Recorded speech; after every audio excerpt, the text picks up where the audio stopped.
Welcome to Brighton, my hometown. Often referred to as London by the sea, Brighton is just 47 miles south of the capital and only an hour away by train, making it an ideal day trip destination. Whether you're seeking a relaxing day on the beach, a scenic hike on the South Downs, or a chance to explore some of the quirky attractions, Brighton has it all. The city's famous lanes, known for their bohemian vibe, are filled with great coffee shops, unique art stores, a variety of restaurants, and vibrant street art that adds to the city's eclectic charm.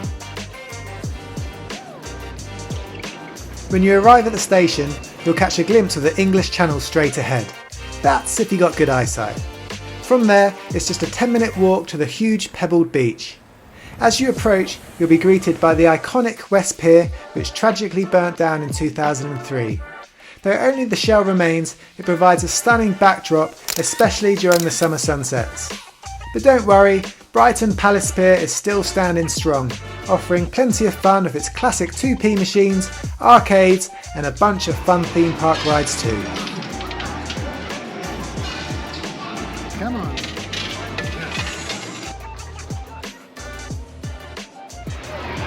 This pier is one of the most visited attractions in the UK outside of London. And if you were to lay down all the planks of wood it took to build this pier, it would stretch for a distance of 85 miles. And that's enough to reach France, which is about 82 miles in that direction.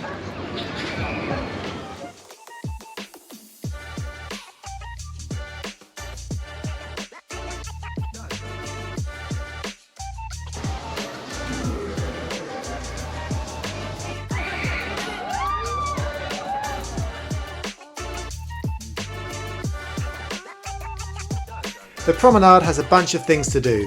One of my favourite things is to take a walk here, especially on a summer's day, as it's always buzzing and there's always cool things to see.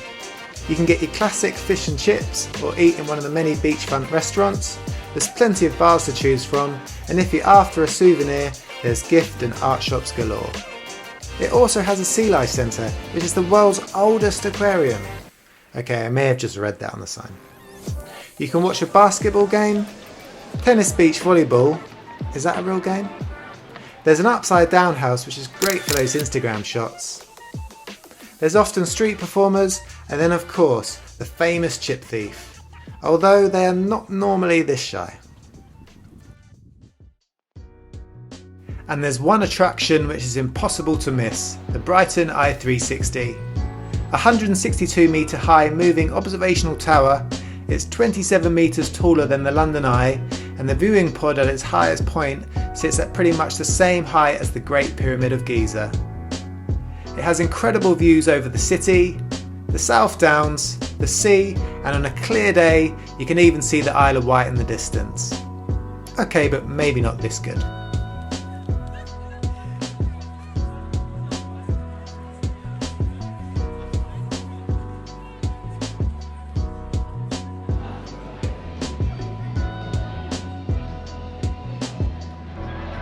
I love the seafront vibe on a summer's evening. It kind of feels like Venice Beach, or perhaps even Rio de Janeiro. So if you enjoy salsa dancing, then you should head to the bandstand on a Wednesday night, where anyone is welcome from beginners to the more advanced.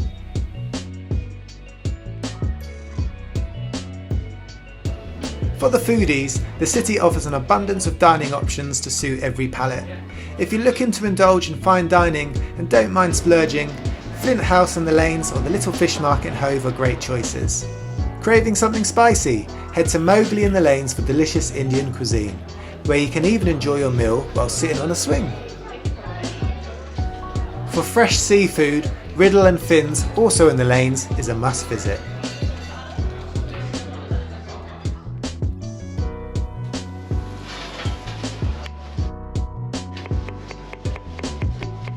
If you want a view of the sea whilst eating your oysters, there's also a Riddle and Finn's on the seafront.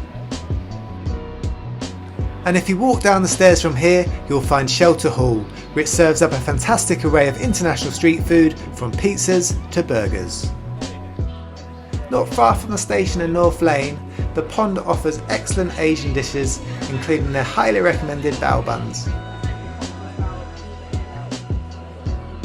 Not far from there, the Eagle is a great spot if you have a taste for Thai cuisine.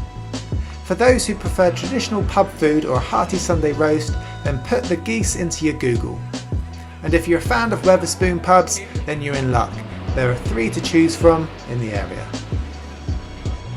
If you've indulged to the point where even walking feels like a challenge, you can take advantage of the Beryl Bites conveniently located throughout the city.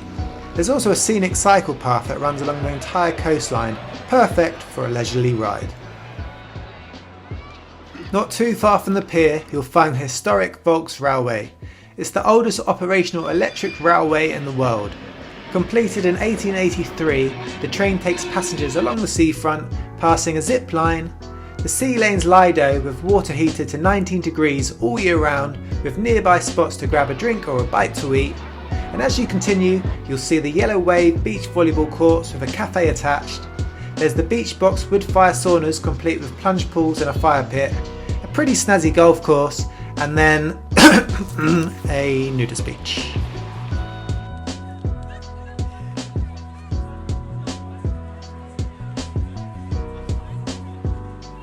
The line ends at Black Rock, which is a short walk to the Marina, where there's plenty of things to do. You can catch a film at Cineworld, eat at some of the well-known food joints whilst watching the boat sail in and out. There's a Wetherspoons, TGI Fridays, Café Rouge, a Pizza Express, and that's just a few of them.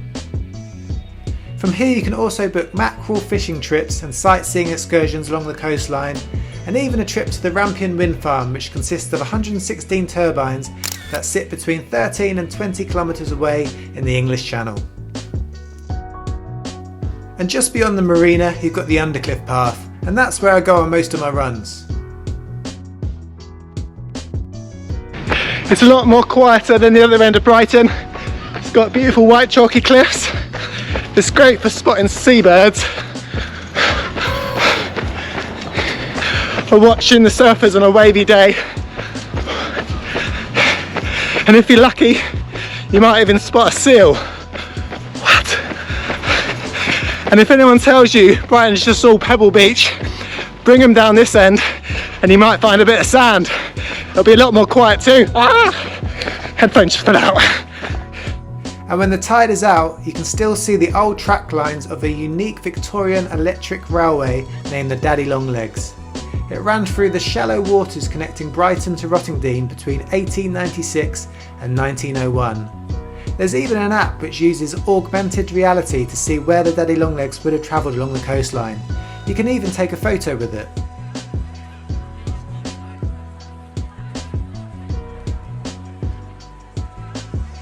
And did you know that Rudyard Kipling lived in Rottingdean? No, not the guy that made exceedingly good cakes. The guy that wrote the Jungle Book.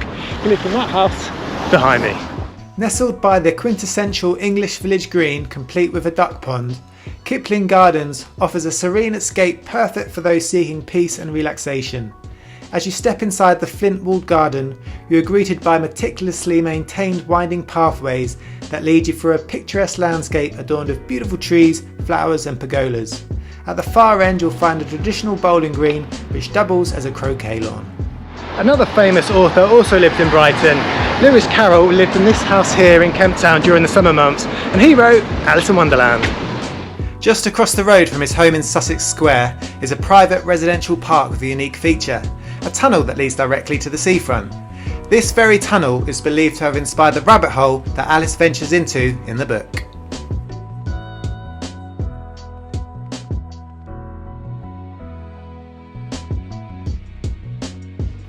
About 2 minutes walk away is a space that is open to all, although you may not know about it as it's hidden behind tall walls and an intriguing gate.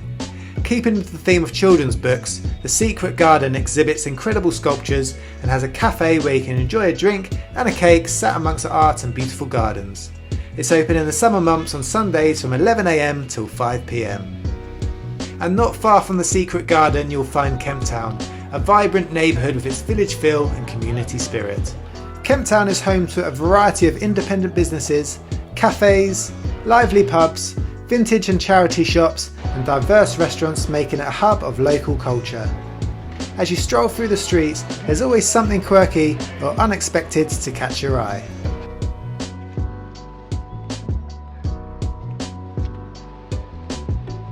Kemptown is well known for its LGBTQIA+ community, and it's the heart of Pride celebrations every August, the biggest in the UK. After all, Brighton does have 1 in 10 people that are LGBTQIA, you get the picture. Brighton sure is diverse. 2.6% of the city identify as Jedi. Another great month in Brighton is May, when it's the Brighton Fringe Festival. Believe it or not, this isn't actually the Cirque du Soleil, and juggling extremely close to a child's head is just one of my many skills. But you don't have to wait until May to see a show. One of the oldest theatres in the country, the Theatre Royale, plays a variety of shows all year round. A stone's throw from Kemptown and you'll find the Royal Pavilion. It might look like you've walked into India, but it's in fact the former royal retreat for George, Prince of Wales, who then became the Prince Regent in 1811 and then King George VI in 1820. Construction started in 1787 and it's surrounded by beautiful gardens and furnished with pretty swanky furniture and rather snazzy artwork. On the same grounds you'll find the Brighton Museum and Art Gallery, and not far from there ABBA won the Eurovision Song Contest with their hit song Waterloo at the nearby Brighton Dome. Rumour has it George had a tunnel built all the way under the Pavilion Gardens which led to his mistress's house, but truth be told it only led as far as the Royal Stables, which is now the Brighton Dome. He was so unpopular in fact towards the end of his life he didn't want to be seen walking above ground through the Pavilion Gardens.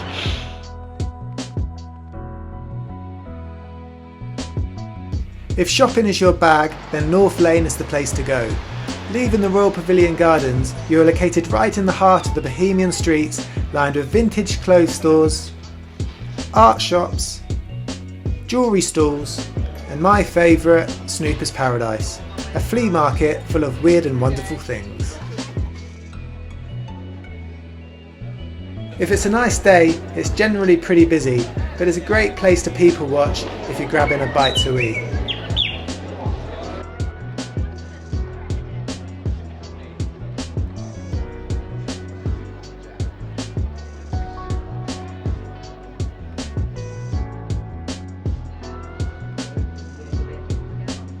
If you cross the main high street, you'll enter the famous Brighton Lanes.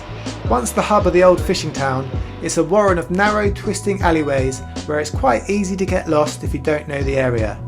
The lanes are packed with restaurants, traditional pubs, jewellers, art galleries, and a variety of interesting shops. This is my mate's place, where I always feel like I'm being watched for some reason. But he sure does have a good view from that rooftop.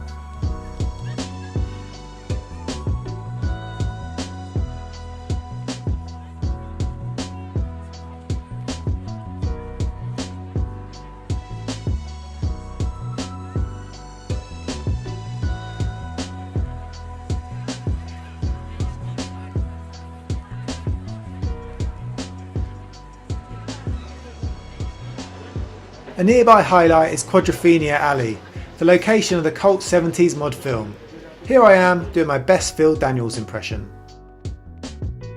Once a year on the August bank holiday, mods from across the country make their pilgrimage to Brighton, reliving their youth, all suited and booted, Paul Weller haircuts everywhere, parkers and hundreds of scooters line the seafront.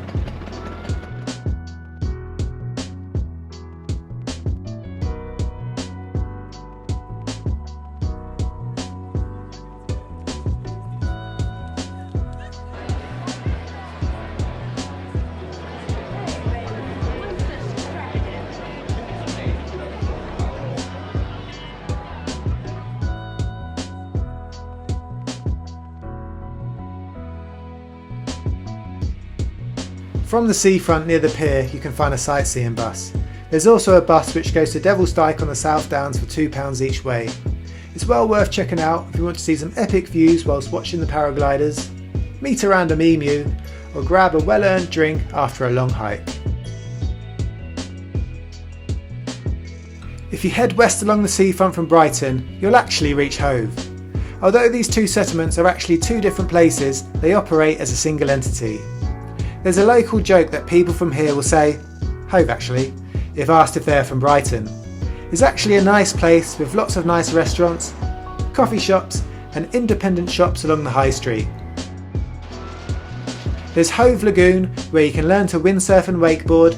Fatboy Slim lives here, and there's a great walk along the promenade where you'll find Morocco's that sells some of the best ice cream in Brighton. Hove actually. And there you have it. I hope you enjoyed this video and gave you some good tips if you ever visit Brighton or Hove. If you've got any questions, feel free to leave them in the comments and I'll do my best to answer them. Feel free to like and subscribe, and I'll see you on the next video. Cheers!